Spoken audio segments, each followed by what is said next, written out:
Hello everyone and welcome to think SSC. आप सभी का थिंक एसएससी के एप्लीकेशन पे बहुत बहुत स्वागत है। कैसे हैं आप सब लोग? मैं उम्मीद करती हूँ कि आप सब लोग बहुत अच्छे होंगे और बहुत अच्छे से अपनी पढ़ाई कर रहे होंगे, है ना। आपके बैच में मैंने कहा था बॉटनी वाला पार्ट बचा है, तो बॉटनी वाले पार्ट में अब हमें 7 से 8 क्लास लगेंगी, जिसमें आपका पूरा बॉटनी वाला पार्ट कंप्लीट हो जाएगा। क्या क्या पढ़ना है, चैप्टर के नाम लास्ट क्लास में लिखवा के चली गई थी, और लास्ट क्लास में हमने पढ़ लिया था कौन सा चैप्टर, तो आप बताओगे। जो प्लांट में मैंने आपको जितने भी सारे चैप्टर्स के नाम लिखवाए थे, उसमें से मैंने प्लांट हार्मोन्स लास्ट क्लास में करवा दिया था, है ना। मैंने कहा था ना एक ही क्लास के चैप्टर है, ज्यादा बड़े चैप्टर नहीं है बॉटनी में, है ना। आज की क्लास में हम क्या पढ़ लेने वाले हैं? आज की क्लास में हम पढ़ लेंगे बच्चों किसके बारे में, तो आज हम प्लांट टिश्यू के बारे में। मैंने कहा था ना बच्चों को थोड़ा सा टफ लगता है बॉटनी पढ़ना, और specially plant tissue, plant classification. Ma'am बहुत टफ है, अजीब अजीब से नाम है मैम, याद नहीं होते हैं, लेकिन कोई बात नहीं, आप एक दो बार दिमाग से निकालोगे तो ये सब नाम आपको याद हो जाएंगे, और जब ऑप्शनल पेपर है तो आपको देखते ही टिक कर दोगे आप, है ना। देखो, प्लांट टिश्यू से 15-20 क्वेश्चन हैं जो बार बार रिपीट होते हैं, कुछ एक्स्ट्रा एड ऑन नहीं होते हैं इसमें क्वेश्चंस, इसलिए छोटा सा चैप्टर है, थोड़ा सा टफ लगेगा, नाम सुनने में टफ लगेंगे, लेकिन जब एक दो बार दिमाग से निकाल के नोट्स भी बना लोगे तो आपको याद भी आसानी से हो जाएगा। चलिए लिखेंगे आप प्लांट टिश्यू। प्लांट टिश्यू नाम से क्लियर है, वो टिश्यू जो प्लांट में पाए जाते हैं। आप सब जानते हो कि प्लांट्स भी लिविंग्स होते हैं, और लिविंग्स क्या होता है? जिसका बॉडी सेल से मिलकर बना हुआ होता है। भाई इतनी बायोलॉजी तो पढ़ा दी मैंने आपको, 70-80 क्लासेस, है ना। तो क्या आपको पता है कि प्लांट्स भी लिविंग्स होते हैं, और लिविंग्स वही होते हैं जो किसके बने हुए होते हैं? जो सेल्स के बने हुए होते हैं। अब बात करते हैं बच्चा कि टिश्यू क्या होता है, उत्तक क्या होता है। जब बहुत सारी सेल्स का ग्रुप बन जाता है इस तरीके से, देखो ये बहुत सारी सेल्स हैं, ऐसे करके बहुत सारी कोशिकाएं हैं, और इन कोशिकाओं का क्या बन गया? इस तरीके से एक ग्रुप बन गया, एक समूह बन गया। तो इस स्ट्रक्चर को, इस संरचना को हम क्या नाम देंगे? इसी को हम टिश्यू बोलेंगे, इसी को हम उत्तक बोलेंगे। तो टिश्यू क्या होता है? Group of cells is known as tissue. कोशिकाओं के समूह को हम उत्तक कहते हैं, और ऐसे टिश्यूज जो प्लांट में पाए जाते हैं तो उनको हम प्लांट टिश्यू कह देंगे। बात समझ में आ गई होगी। ये प्लांट टिश्यू अलग अलग टाइप के होते हैं। अब आप खुद सोचो कि जड़ें होती हैं प्लांट की, उसका अलग काम होता है, जो तना होता है उसका अलग काम होता है, जो पेड़ के पत्ते होते हैं उनका अलग काम होता है। तो बच्चों इन प्लांट के पार्ट्स में अलग अलग टाइप के टिश्यूज प्रेजेंट होते हैं, और हमें वही पढ़ना है यहाँ पे।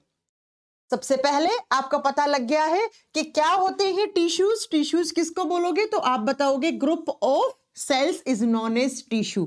जब बहुत सारी सेल्स मिलकर आपस में ग्रुप बना लेती हैं तो उसी को हम टिश्यू, उसी को हम उत्तक कहते हैं।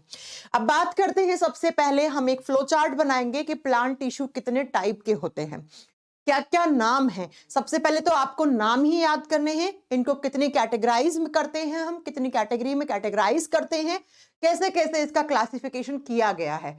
चलिए सबसे पहले लिखेंगे हम प्लांट टिश्यू को हम 2 कैटेगरी में डिवाइड करते हैं। बहुत ध्यान से समझना बच्चा, अगर ध्यान से समझोगे ना तो सब कुछ समझ में आ जाएगा। एक तरफ आप लिखोगे मेरिस्टेमेटिक टिश्यू। कौन से बच्चा? Meristematic tissue. प्लांट में जो पहले टिश्यू का टाइप है उसको बोलते हैं हम मेरिस्टेमेटिक टिश्यू, और हिंदी में इसको बोलते हैं विभज्योतक उत्तक। विभज्योतक उत्तक। हिंदी पढ़ना ज्यादा टफ है, इंग्लिश तो फिर भी आसान है इधर। दूसरी तरफ जो प्लांट टिश्यू होते हैं उनको हम बोलते हैं परमानेंट टिश्यू। परमानेंट टिश्यू, और हिंदी में कहा जाता है बच्चा स्थायी उत्तक। जो परमानेंट हो गए हैं, अब जो स्थायी हो गए हैं, तो हम इसको बोलेंगे स्थायी उत्तक या परमानेंट टिश्यू। तो बेसिकली आपने प्लांट टिश्यू को 2 पार्ट्स में डिवाइड कर दिया। नंबर 1 पे मेरिस्टेमेटिक टिश्यू, एंड नंबर 2 पे आप बताओगे बच्चा परमानेंट टिश्यू। सबसे पहले इन दोनों की डेफिनेशन अच्छे से नोट डाउन करो। क्या देखो बच्चा, आपके मेरिस्टेमेटिक टिश्यू ऐसे होते हैं जिनकी सेल्स अभी भी डिवाइड करती हैं।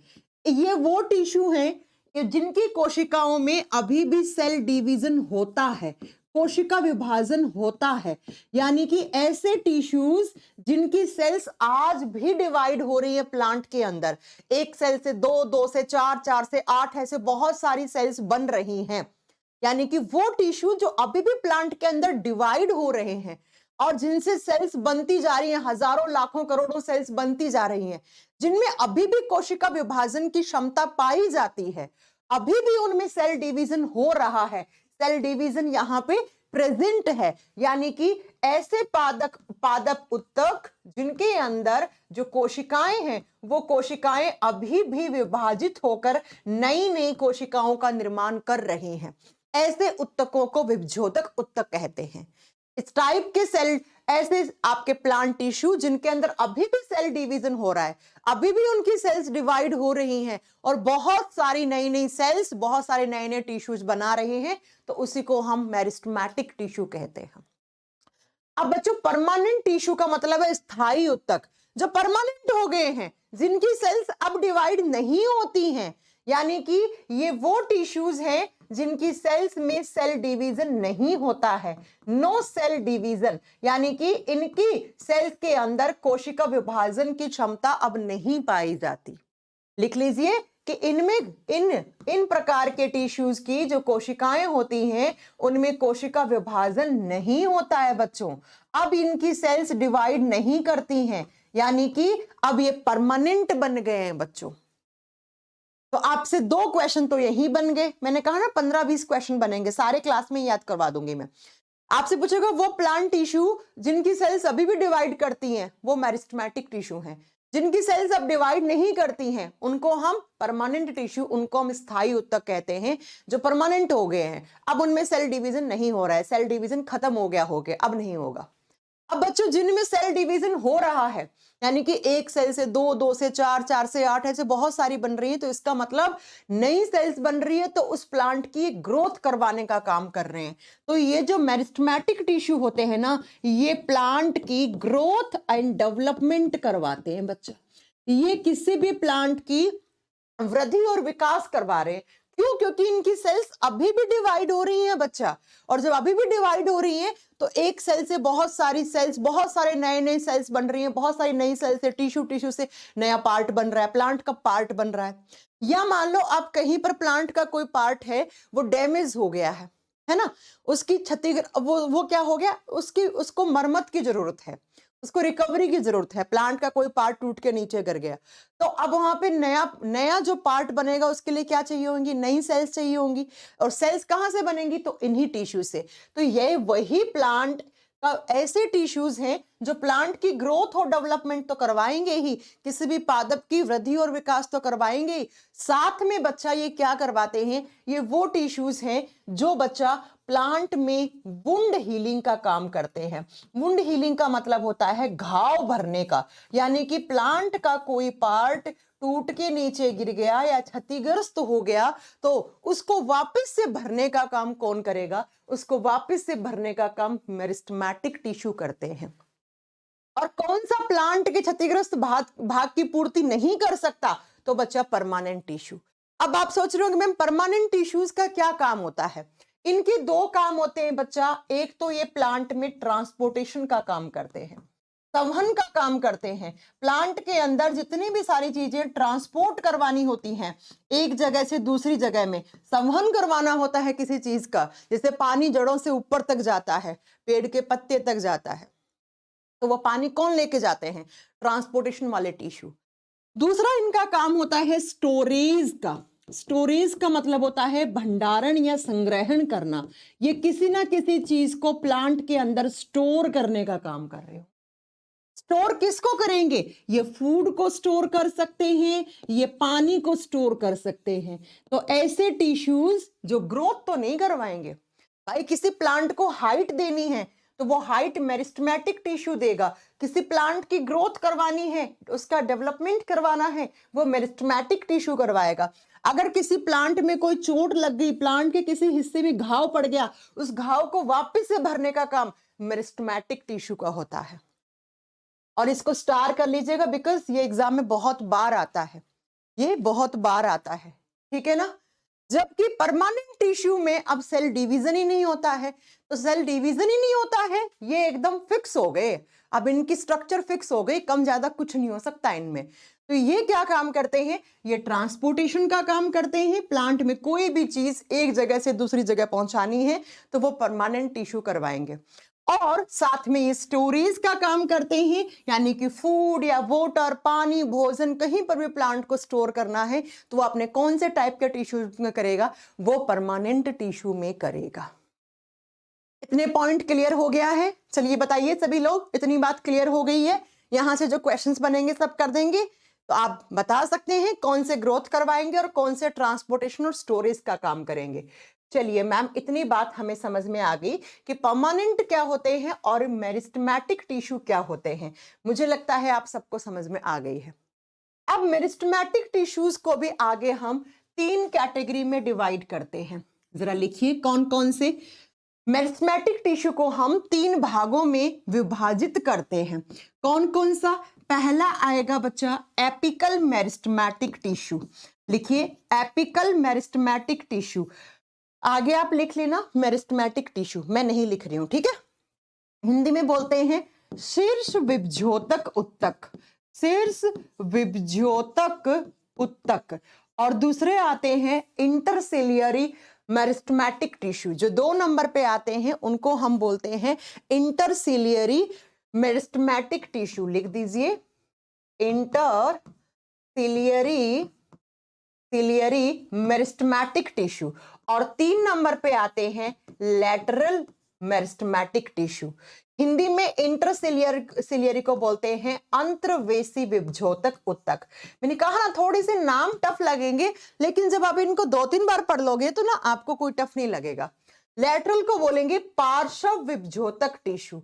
तो मैंने कहा जो टिश्यूज प्लांट की ग्रोथ करवाते हैं, प्लांट को हाइट देते हैं, प्लांट को में सेल डिवीजन करवा रहे हैं अभी भी, उनको हम 3 कैटेगरी में डिवाइड करते हैं। यानी कि मेरिस्टेमेटिक टिश्यू को आगे हम 3 पार्ट्स में डिवाइड करते हैं। कौन कौन सा?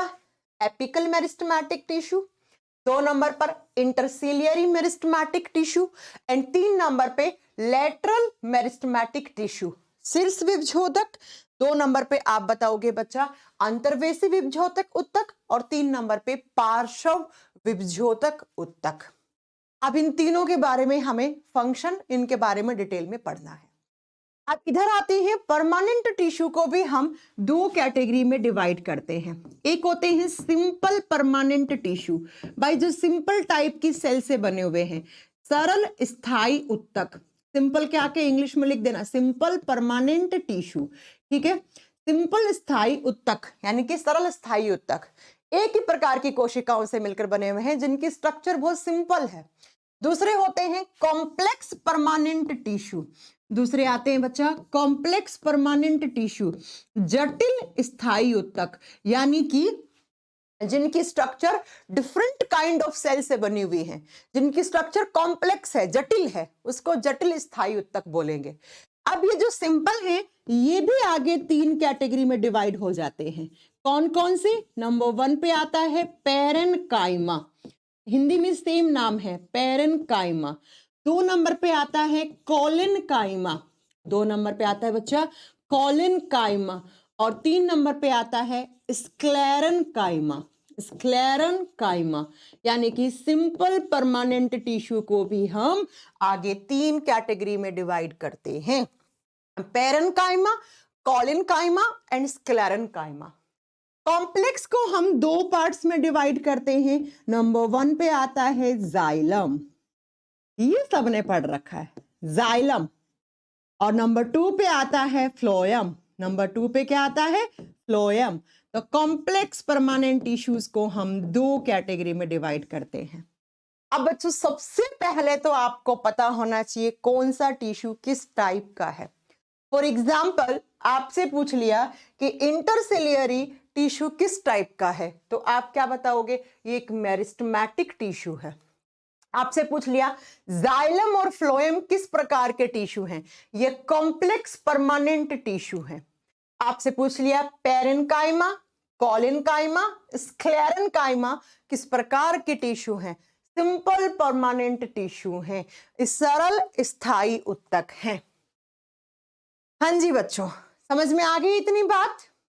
कोई प्रॉब्लम नहीं है। मैं फिर से कह रही हूँ, थोड़े से नाम टफ हैं, लेकिन जब एक दो बार पढ़ लोगे, एक बार नोट्स बना लोगे, एक बार क्लास में देख लोगे, एक बार रिवीजन कर लोगे, सब आसान लगने लग जाएगा। अब हमें सबके फंक्शन पढ़ने हैं एक एक करके। चलिए स्टार्ट यहां से करेंगे। एपिकल मेरिस्टेमेटिक टिश्यू क्या करवाता है ना? बाकी मेरिस्टेमेटिक टिश्यू की डेफिनेशन लिखवा चुकी हूं, उसका फंक्शन लिखवा चुकी हूं, क्या होते हैं। आइए जरा जरा बात करते हैं सबसे पहले कि एपिकल मेरिस्टेमेटिक टिश्यू क्या काम करता है। इसके नीचे इसका फंक्शन लिखेंगे। ये क्या काम करता है बच्चा? ये एपिकल वाले पार्ट की ग्रोथ करवाता है। अब एपिकल का मतलब क्या है? शीर्ष भाग की। बच्चों आपको पता है कि प्लांट का जो इस तरीके से एक प्लांट है, इसके इस टिप वाली भाग की, इसको बोलते हैं टिप। इस टिप वाले पार्ट की शीर्ष भाग की ग्रोथ करवाता है। ग्रोथ कैसे करवाएगा? क्योंकि मेरिस्टेमेटिक टिश्यू है, इसमें सेल डिवीजन होता है, तो ये शीर्ष भाग की ग्रोथ करवाता है। यहां ऊपर की तरफ स्टेम बनेगा, तना बनेगा। नीचे की तरफ क्या बनेगा? यहां पर ये टिप वाला भाग है, ये ऊपर का टिप वाला भाग है, ये नीचे का टिप वाला भाग है। टिप का मतलब है टॉप पार्ट है ना? तो नीचे की तरफ क्या बनेंगी? इससे रूट्स बनेंगी, जड़ें बनेंगी। ऊपर की तरफ क्या बनेगा? इससे स्टेम बनेगा, तना बनेगा। तो बेसिकली आप ये लिख सकते हो कि ये ना रूट्स एंड स्टेम की ग्रोथ करवाता है। ये किसकी ग्रोथ करवाता है? एपिकल मेरिस्टेमेटिक टिश्यू प्लांट के जड़ और तने भाग की वृद्धि और विकास में सहायक है। और ये एग्जाम में डायरेक्टली क्वेश्चन आता है बच्चा कि किस प्रकार के प्लांट टिश्यू जो होते हैं वो प्लांट के टिप वाले भाग की, शीर्ष भाग की, यानी कि जड़ और तना, ऊपर का जो भाग होगा उससे ऊपर स्टेम बनेगा, नीचे वाले पार्ट से जड़ें बनेंगी। तो जड़ें और तने भाग की ग्रोथ करवाने वाले टिश्यूज एपिकल मेरिस्टेमेटिक टिश्यू होते हैं। मैं ये कह दूं, ये ओवरऑल प्लांट की ग्रोथ करवाते हैं। बिल्कुल लिख सकते हो, ओवरऑल प्लांट ग्रोथ, यानी कि ये पूर्ण तरीके से पादप की वृद्धि और विकास में सहायक है। 3 नंबर पे आप लिख दो, ये हाइट देने का काम करता है। ये प्लांट की हाइट यानी लंबाई देने का काम करता है। आप खुद से देख लीजिए ना, बिल्कुल लंबाई देने का काम कर रहा है। किस तरीके से कर रहा है बच्चा? ये ऊपर स्टेम की ग्रोथ करवा के और नीचे रूट की ग्रोथ करवा के। मैम जी एग्जाम में कैसे क्वेश्चन बनेंगे? देखो बच्चों एग्जाम में क्वेश्चन बनेगा, प्लांट के उस टिश्यू का नाम बताओ जो प्लांट को हाइट देने का काम करता है, प्लांट की लंबाई देने का काम करता है। एपिकल मेरिस्टेमेटिक टिश्यू जो स्टेम और रूट की ग्रोथ करवा रहा है। एपिकल मेरिस्टेमेटिक टिश्यू जो प्लांट के टिप भाग के शीर्ष कलिकाओं की ग्रोथ करवाता है। एपिकल मेरिस्टेमेटिक टिश्यू या ओवरऑल प्लांट की ग्रोथ के लिए कौन से टाइप के टिश्यूज रिस्पॉन्सिबल होते हैं? आप बताओगे एपिकल मेरिस्टेमेटिक टिश्यूज होते हैं। ठीक है, समझ में आ गया? यहां से क्वेश्चंस कैसे बनेंगे आपको समझ में आ गई होगी मेरी बात सारी। आप चलें दूसरे टाइप पे। दूसरे होते हैं इंटरसिलियरी मेरिस्टेमेटिक टिश्यू। ये क्या करवाते हैं? इसको यहां से हटा दे, ये सारे नोट डाउन कर लेना, अच्छे से नोट्स बना लेना इस चैप्टर के, ठीक है ना? चलो, इंटरसिलियरी प्लांट टिश्यू क्या करवाते हैं? बच्चों आपने देखा होगा इस तरीके से प्लांट होता है और इसमें एक ऐसे एक छोटी सी डाली सी एक नोड सी लगी हुई होती है और फिर यहां से ऐसे पेड़ के पत्ते लगे हुए होते हैं। ठीक ऐसे ही यहां पर दूसरा होगा, यहां पर प्लांट का पत्ता होगा। ये यहां पर एक डंठल सा लगा हुआ होता है जिससे ये प्लांट की ये जो लीफ है ना, ये इस प्लांट के स्टेम से चिपकी हुई है। अब अगर ये डंठल टूट गया, मैं दिखाती हूं, जैसे मेरे पास आर्टिफिशियल प्लांट है, आप देखो ना बच्चा, इसमें देखो, ये देख रहे हो, ये देखो, ये पार्ट, इसी से तो आगे चलकर ऐसे लीफ निकलेगा, है ना, पत्ता बनेगा और पत्ते से फिर फूल बनेंगे, है ना। जैसे ये पत्ता है, ये देख लो ना आप, ये वाला पार्ट, ये भाग, यहां पर आपको एक नोड दिख रही है, ये गांठ से दिख रही है, इस गांठ को बोलते हैं नोड या इंटरनोड। यानी कि ये वाला हिस्सा जिससे ये प्लांट का पत्ता इस स्टेम तने से चिपका है, इस पेड़ से चिपका है, इसको बोलते हैं इंटरनोड। ऐसे ही नीचे ये रहा इंटरनोड। तो ये गांठ जैसी स्ट्रक्चर है ना, इसको आप नोड लिख सकते हो, गांठ लिख सकते हो, या इंटरनोड लिख सकते हो, इंटरनोड लिख सकते हो। और ये जो इंटरसिलियरी मेरिस्टेमेटिक टिश्यू होते हैं, ये क्या करवाते हैं, ये इसी इंटरनोड की ग्रोथ करवाते हैं, अगर इस इंटरनोड की ग्रोथ नहीं होगी तो प्लांट की ये जो लीफ है ये भी ग्रोथ नहीं करेगी और पेड़ का पत्ता नीचे गिर जाएगा। ये देखो, अगर मैं यहां से इसको तोड़ दूं, इस डंठल को, तो ये पेड़ का पत्ता नीचे गिर जाएगा। तो बच्चों, ये जो पेड़ का पत्ता है ना, इसको चिपका रखने में हेल्प करते हैं ये। एग्जाम में क्वेश्चन आएगा इंटरनोड की ग्रोथ करवाने वाला कौन से टाइप का टिश्यू है, तो आपको बताना है वो मेरिस्टेमेटिक टिश्यू है। और ये क्या करता है, ये बच्चा जो पेड़ के पत्ते होते हैं ना, जो लीफ होते हैं ना, उस लीफ को पेड़ से चिपका रखने में हेल्प करते हैं, पेड़ से चिपका यानी कि चिपकाए रखने में हेल्प करते हैं। अगर चिपकाए रखने में हेल्प करते हैं, रखने में हेल्प करते हैं। आप खुद सोचो बच्चा, अगर ये वाला पार्ट टूट के गिर जाएगा तो पेड़ का पत्ता नीचे गिर जाएगा, और ये पेड़ का पत्ता इस पेड़ से चिपका रहा है, तो किसकी हेल्प से चिपका रखा है, तो नोड या इंटरनोड की हेल्प से चिपका रखा है। तो इन्हीं इंटरनोड्स की ग्रोथ करवाने का काम किसका होता है, आप बता दोगे बच्चा, इंटरसिलियरी मेरिस्टेमेटिक टिश्यू का होता है। चलूं तीसरे पे, इसका काम क्या था, ओवरऑल प्लांट की हाइट देना, स्टेम और रूट की ग्रोथ करवाना। इसका काम पेड़ के जो पत्ते होते हैं उसको उसके पेड़ से चिपका रखने में हेल्प करता है। कैसे, तो नोड और इंटरनोड की ग्रोथ करवा के।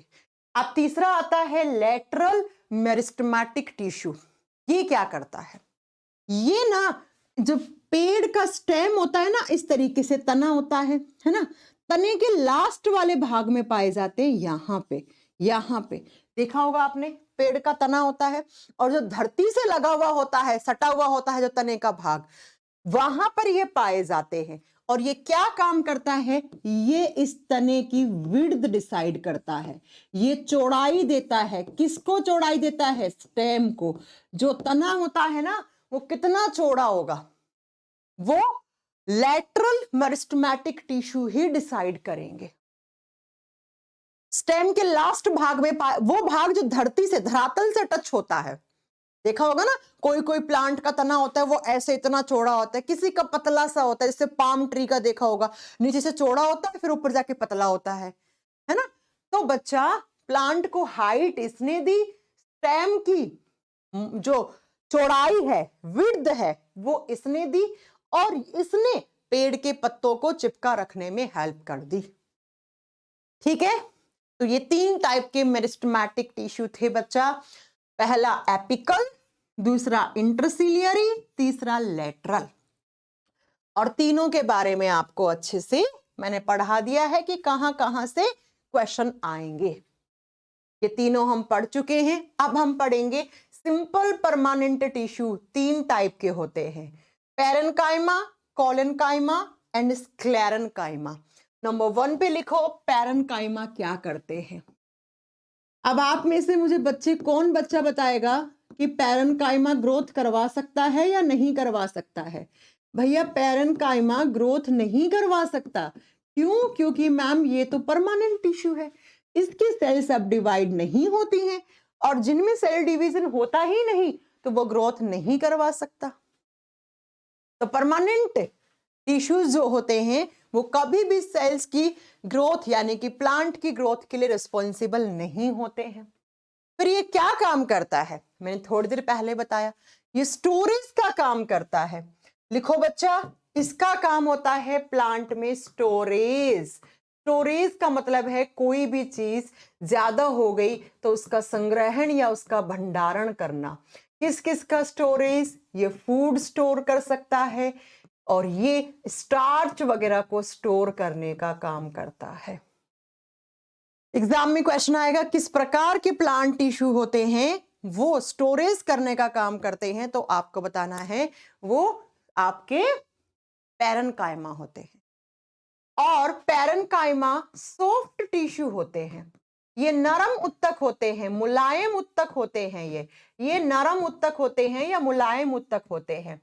और ये उसी जगह पे पाए जाते हैं जो प्लांट का बहुत सॉफ्ट हिस्सा होता है।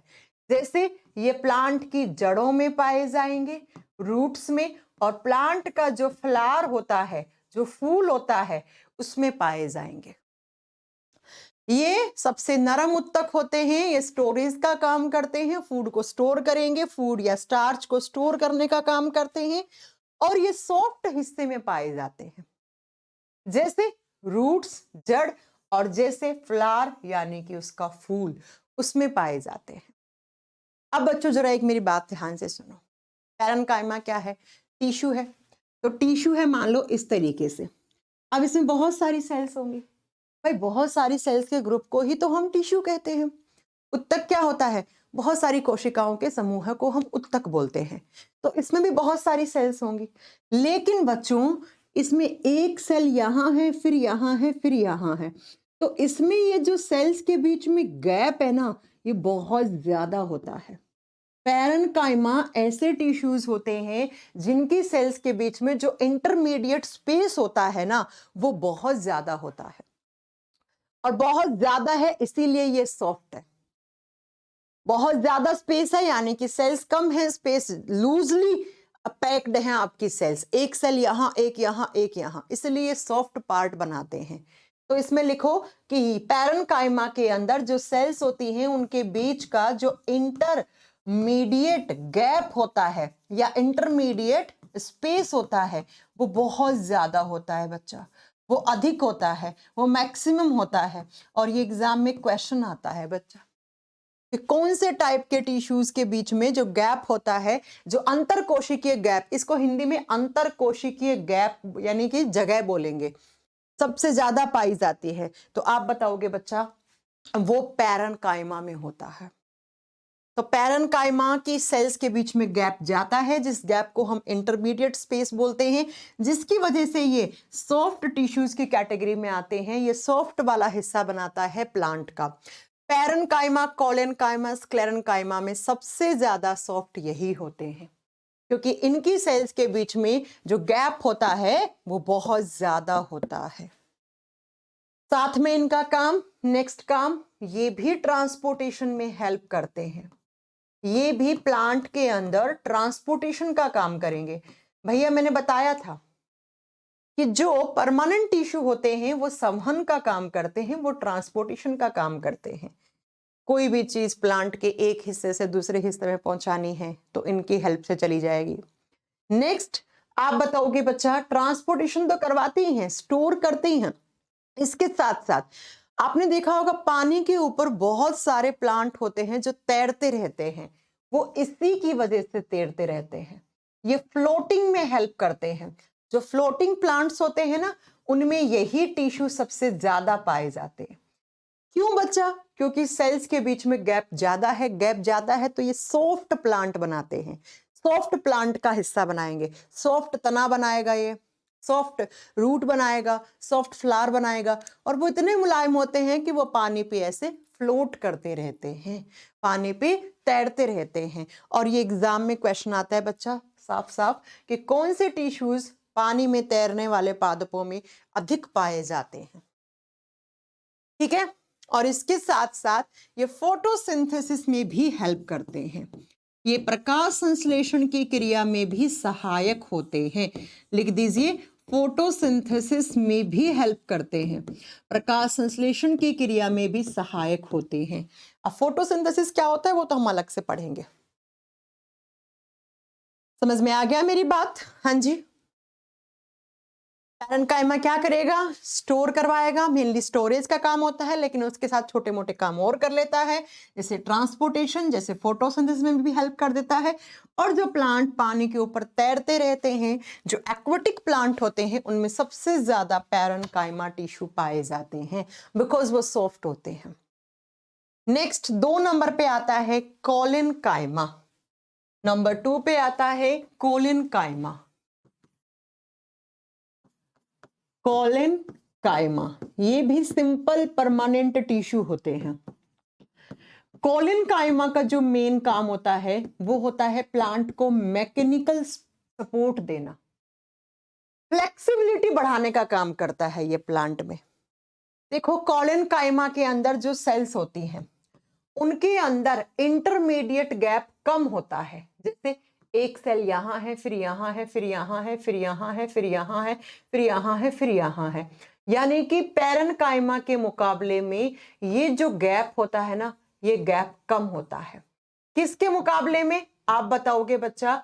गैप मिनिमम है किसके मुकाबले में? पैरेन्काइमा के मुकाबले में। पैरेन्काइमा में बहुत ज्यादा गैप था सेल्स के बीच में, इनमें ना बहुत ज्यादा है ना बहुत कम है। ठीक है, स्क्लेरेन्काइमा से कम होता है, पैरेन्काइमा से ज्यादा होता है गैप। ठीक है बच्चा, समझ गए आप? ओह, उल्टा बोल दिया मैंने। ठीक है, स्क्लेरेन्काइमा से ज्यादा और पैरेन्काइमा से कम। तो सबसे ज्यादा गैप किस में था? पैरेन्काइमा में। और जब गैप इतना कम है लेकिन कम है, इसी की वजह से ये प्लांट को फ्लेक्सिबिलिटी देते हैं, लचीलापन देते हैं, फ्लेक्सिबिलिटी देते हैं। आपने देखा होगा बच्चा कि बहुत तेज आंधी चलती है तो कोई कोई छोटे छोटे पौधे होते हैं ना, वो पूरे ऐसे मुड़ जाते हैं लेकिन टूटते नहीं हैं, है ना? टूटते नहीं हैं, बहुत मुड़ जाते हैं और फिर आंधी जब चली आती है तो फिर वापस से ठीक हो जाते हैं। फ्लेक्सिबिलिटी की वजह से वो नहीं टूट पाते हैं। ठीक है, तो प्लांट को फ्लेक्सिबल बनाने वाले टिश्यूज कोलेन्काइमा होते हैं। साथ में ये प्लांट को मैकेनिकल सपोर्ट देने का काम करता है। मैकेनिकल सपोर्ट तो आप समझ ही गए होंगे, है ना? प्लांट को सीधा खड़े रखने में भी हेल्प करता है। तो बताइएगा, इनमें जो पैरेन्काइमा होते हैं उनके मुकाबले में जो इंटरमीडिएट स्पेस होता है वो कम होता है। ये प्लांट को बेसिकली फ्लेक्सिबल बनाने का काम करते हैं, ताकि आंधी वांधी आए तो पेड़ मुड़ ना जाए, पेड़ टूट ना जाए, उसको फ्लेक्सिबिलिटी बनाने का काम करते हैं। और साथ में ये मैकेनिकल सपोर्ट देने का भी काम करता है प्लांट को। जबकि स्टोरेज का काम किसने किया? पैरेन्काइमा ने। इसने फ्लेक्सिबल बना दिया, सीधा खड़ा रखने में हेल्प कर दी प्लांट को। अब जो 3 नंबर पे आते हैं, कौन से?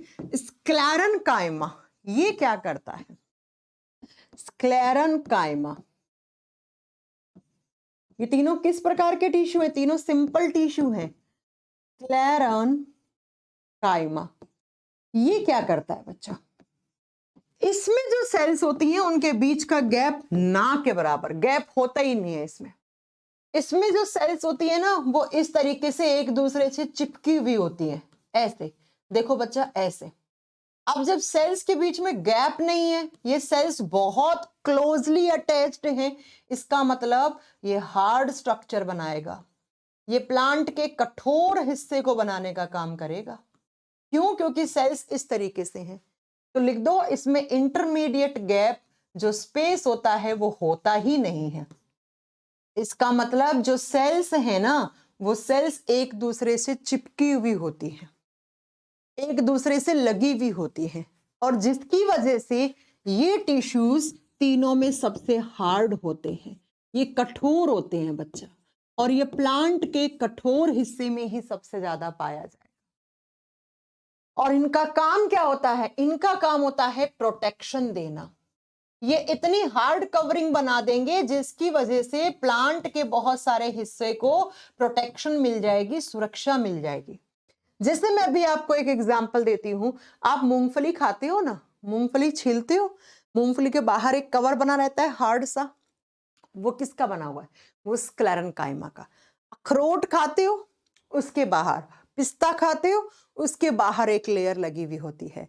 तो कहने का मतलब है, ये जो सीड्स की आउटर लेयर होती है ना, सीड्स की जो बाहरी परत होती है, जो हार्ड होती है, उसको बनाने का भी काम करते हैं, आउटर लेयर को बनाने का भी काम करते हैं, को बनाने का काम करते हैं बच्चा। मूंगफली को आप जो छील के खा के उसका छिलका गिराते हो, दैट इज स्क्लेरेन्काइमा। अखरोट को खा के जो अखरोट का छिलका हटाते हो, दैट इज स्क्लेरेन्काइमा। जो प्लांट का जो स्टेम होता है उससे बार्क मिलती है, छाल मिलती है, दैट इज स्क्लेरेन्काइमा। लकड़ी जो आप जलाते हो दैट इज स्क्लेरेन्काइमा। तो 3 टाइप के सिंपल टिश्यूज थे, बताओ कौन कौन से? Parenchyma, collenchyma, sclerenchyma. सबसे सॉफ्ट पैरेन्काइमा, उसके बाद कोलेन्काइमा जो फ्लेक्सिबल बनाएगा, सॉफ्ट तो नहीं है लेकिन फ्लेक्सिबिलिटी देगा। सबसे हार्ड स्क्लेरेन्काइमा, ये प्रोटेक्शन देगा, बाहर बड़ी सी मोटी सी लेयर बना के प्रोटेक्शन देगा। इसका मतलब सिंपल टिश्यूज 3 टाइप के थे। सिंपल परमानेंट टिश्यू, हाँ जी गोविंद बिल्कुल सही बोला। कौन कौन से बताइए जरा, कौन कौन से, एक बार सभी लोग कमेंट करके। अब आपके लास्ट बचे हैं परमानेंट में कॉम्प्लेक्स परमानेंट टिश्यू। और जो कॉम्प्लेक्स परमानेंट टिश्यू होते हैं वो 2 टाइप के होते हैं।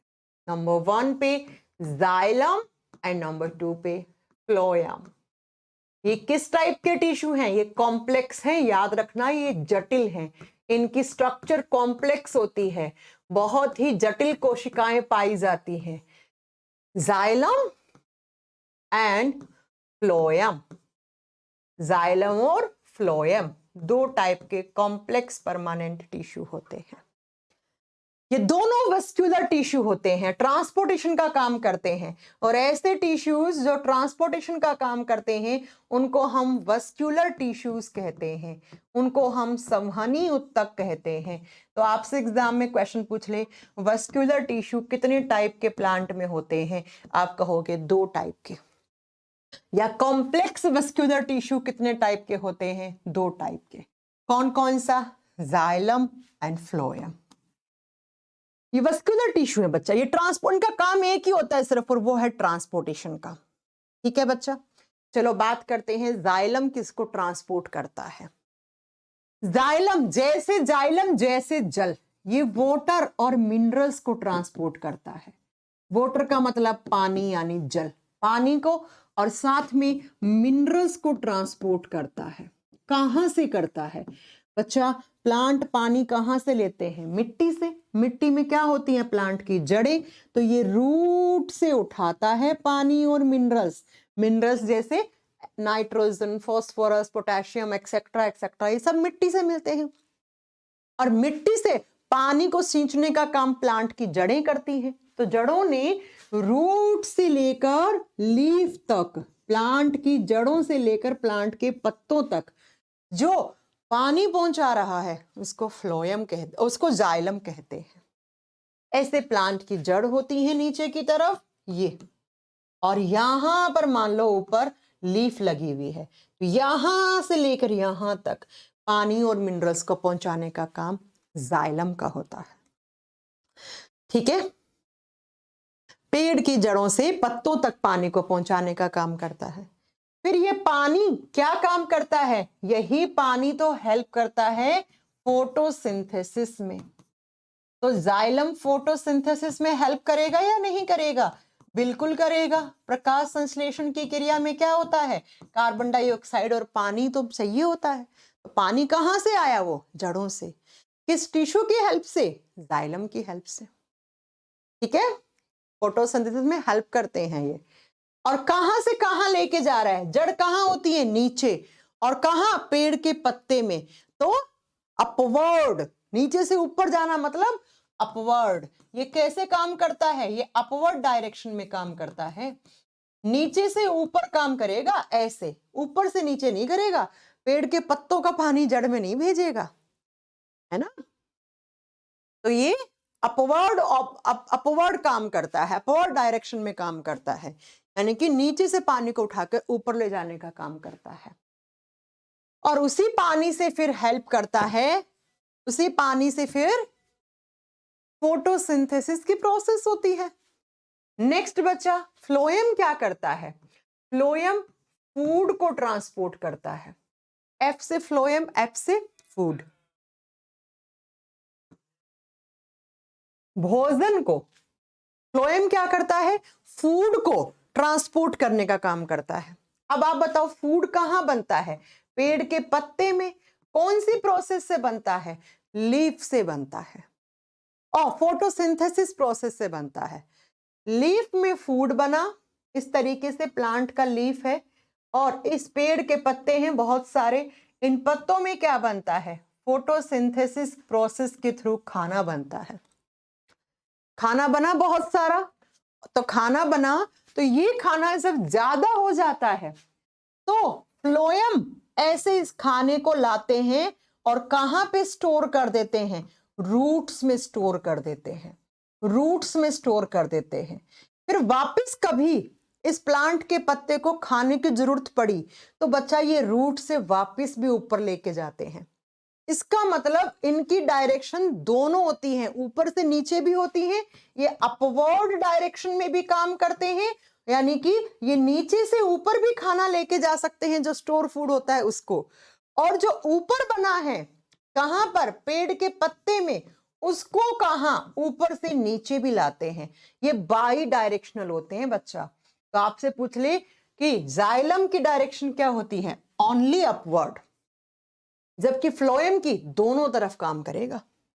काम क्या होता है? फूड को ट्रांसपोर्ट करना। फूड कहां बनता है? पेड़ के पत्ते में, और पत्ते में जब फूड ज्यादा हो गया तो उसको जड़ों में लाएगा। अब जड़ों में जो स्टोर फूड था उसकी जरूरत पेड़ के पत्ते को पड़ गई तो ये वापस दे के आएगा। ये बाई डायरेक्शनल होते हैं बच्चा, ये दोनों डायरेक्शन में काम करते हैं, ऊपर से नीचे, नीचे से ऊपर, जबकि जाइलम की एक ही डायरेक्शन है। अब बात करते हैं कि ये जाइलम कितने टाइप की सेल से बने हुए होते हैं। जाइलम जो होते हैं वो 3 प्रकार की कोशिकाओं से मिलकर बने हुए होते हैं। थोड़ा सा टफ लगेगा सुनने में, लेकिन पढ़ना तो पड़ेगा। जबकि जो फ्लोएम होते हैं वो टोटल 4 प्रकार की कोशिकाओं से मिलकर बने हुए होते हैं। कौन कौन सी? जरा देख लेते हैं। पहले जाइलम की देखते हैं। जाइलम में 3 सेल्स होती हैं, xylem parenchyma, tracheids and fibre. लिखो, xylem parenchyma, xylem parenchyma. Hindi में कोई नाम नहीं है अलग, ठीक है। जाइलम पैरेन्काइमा सेल्स हैं जो जाइलम टिश्यूज में पाई जाती हैं। दूसरी होती हैं ट्रैकेट्स, 2 नंबर पे आती हैं, उनको बोलते हैं ट्रैकेट्स। जो होलो नली होती है उसको ट्रैकिएट्स कहा जाता है। और 3 नंबर पे आते हैं, उनको फाइबर सेल्स कहा जाता है, फाइबर सेल्स कहा जाता है। रख दो भाई, ठीक है। जाइलम टिश्यू है, टिश्यू किससे बनेगा? सेल से बनेगा। तो जो 3 प्रकार की कोशिकाओं से मिलकर बना हुआ होता है जाइलम, कौन कौन सी? जाइलम पैरेन्काइमा, दूसरी ट्रैकेट्स, तीसरी फाइबर सेल्स। ये 3 टाइप की सेल से बना हुआ होता है। जब बात करते हैं फ्लोएम, फ्लोएम 4 टाइप की सेल से बनता है। पहली जो सेल्स होती हैं उनको सीव ट्यूब सेल्स कहते हैं, सीव ट्यूब सेल्स, हिंदी में कोई अलग नाम नहीं है, सीव ट्यूब सेल्स। दूसरी होती हैं कंपेनियन सेल्स, संयोजी कोशिकाएं, कंपेनियन सेल्स, हिंदी में बोलते हैं संयोजी कोशिकाएं, संयोजी कोशिकाएं, कंपेनियन सेल्स। एग्जाम में क्वेश्चन आते हैं कौन से टाइप की सेल्स कहां होती हैं। और 3 नंबर पे आता है फ्लोएम पैरेन्काइमा, जैसे जाइलम था वैसे फ्लोएम पैरेन्काइमा, पैरेन्काइमा। और 4 नंबर पे fibre cells, fibre phloem cells या फ्लोएम फाइबर सेल्स लिखेगा मिलेगा, फ्लोएम फाइबर सेल्स। ये लो बच्चों, ये क्वेश्चन बहुत बार देखा है मैंने भी कि सीव ट्यूब सेल्स कौन से प्रकार के उत्तकों में पाई जाती है। आपके पास बोर्ड पे लिखा हुआ है बच्चा। अब सुनो जरा मेरी बात ध्यान से, यहां से जो क्वेश्चन आएगा वो क्या? पहले जाइलम में देखो, जाइलम में 3 टाइप की सेल्स होती हैं। ये जो ट्रैकिएट्स होती है ना, ये क्या करती है? ये एक होलो नली बनाती है। होलो नली का मतलब होता है एक ऐसी ट्यूब जो अंदर से खोखली होती है, ऐसे ट्यूब बनाती है, और इसी ट्यूब से ऐसे पानी और मिनरल्स जाते हैं। तो ट्रैकिएट्स जो सेल्स होती हैं वो जाइलम के अंदर एक होलो ट्यूब, एक नली बनाने का काम करेंगी, जिससे पानी ऊपर से नीचे जाता है। और ये जो जाइलम और पैरेन्काइमा है ना, ये ट्रांसपोर्टेशन में हेल्प करती हैं, ये उस पानी को ट्रांसपोर्ट करने में हेल्प करती है। अब बच्चों जो बात आपको समझनी है यहाँ पे वो ध्यान से सुनो कि इसमें जो जाइलम होती हैं वो लिविंग सेल्स होती हैं ओनली। जाइलम जो है ना ये वाली, ये जाइलम सिर्फ जाइलम पैरेन्काइमा, सॉरी पूरा लिख लो, जाइलम पैरेन्काइमा जो है ना ये इसके अंदर जो सेल्स होती हैं वो लिविंग सेल्स होती हैं, वो जीवित कोशिकाएं होती हैं। जबकि जो नीचे के दो है ना, कौन कौन से, ट्रैकियड्स और फाइबर, इनके अंदर डेड सेल्स होती हैं, इनके अंदर डेड सेल्स होती है, मरी हुई कोशिकाओं से बने हुए होते हैं। तो मैं ये कह सकती हूं जाइलम मेनली डेड सेल से बना हुआ होता है, मेनली डेड सेल्स से, क्योंकि डेड सेल्स कितने प्रकार की हो गई, 2 प्रकार की, और लिविंग सेल्स सिर्फ एक ही है, कौन सी, जाइलम पैरेन्काइमा। ये क्वेश्चन आते हैं यहां से, इसलिए मैं पढ़ा रही हूं, ठीक है। जबकि बच्चों जो फ्लोएम होता है उसमें ये ऊपर की तीनों लिविंग सेल्स होती हैं, ये तीनों लिविंग सेल से बना हुआ है, इन तीनों में जीवित कोशिका है, जबकि फ्लोएम फाइबर सेल्स डेड होती है। तो जो फ्लोएम वाला है, फ्लोएम मेनली किसका बना हुआ होगा, फ्लोएम में मेनली होंगी लिविंग सेल्स, जीवित कोशिका, जबकि डेड सेल्स एक ही है इसके अंदर।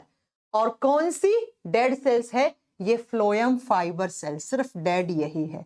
ये बात आपको याद रखनी है। नहीं समझ में आया, चलो फिर से सुनो। जाइलम एक टिश्यू है, फ्लोएम एक टिश्यू है। टिश्यू किससे बने हुए होते हैं, सेल से। तो जाइलम में जो 3 टाइप की सेल्स होती हैं वो ये होती हैं, जाइलम पैरेन्काइमा, ट्रैकियड्स, फाइबर सेल्स। अब ये जो जाइलम पैरेन्काइमा और जो है ना वो क्या है बच्चा, आप बताओगे, ओनली लिविंग सेल है, इसमें जीवित कोशिकाएं हैं, बाकी 2 में डेड सेल हैं। तो मैं ये कह सकती हूँ जाइलम में डेडली मेनली क्या होती हैं, आपको बताना है बच्चा, डेड सेल्स होती, क्योंकि ज्यादा है डेड सेल, लिविंग सिर्फ एक है। फ्लोएम में 3 होती हैं लिविंग सेल और 1 होता है डेड सेल। तो मेनली फ्लोएम किसका बना हुआ है, लिविंग सेल्स का, जीवित कोशिका का, और जबकि फ्लोएम में सिर्फ एक ही क्या है, डेड सेल है, मृत कोशिका है। तो कौन सी, तो नाम पूछेगा तो फ्लोएम फाइबर सेल, और इसकी लिविंग सेल कौन सी, जाइलम पैरेन्काइमा। तो इन दोनों की डेड और लिविंग सेल्स याद रखनी है आपको, क्योंकि यहां से एग्जाम में क्वेश्चन आते हैं। और इसी के साथ आपका प्लांट टिश्यू चैप्टर फिनिश होता है मेरी साइड से। कितने टाइप के टिश्यू थे, ये रहे स्लाइड, सब पढ़ा दिया मैंने बच्चों आपको कि कितने टाइप के सेल्स होते हैं, कितने टाइप के टिश्यू होते हैं, सारे पढ़ लिया आपने। ये भी, ये भी, ये भी, ये सब पढ़ लिया। तो इसी के साथ आपका प्लांट टिश्यू चैप्टर मेरी साइड से फिनिश होता है।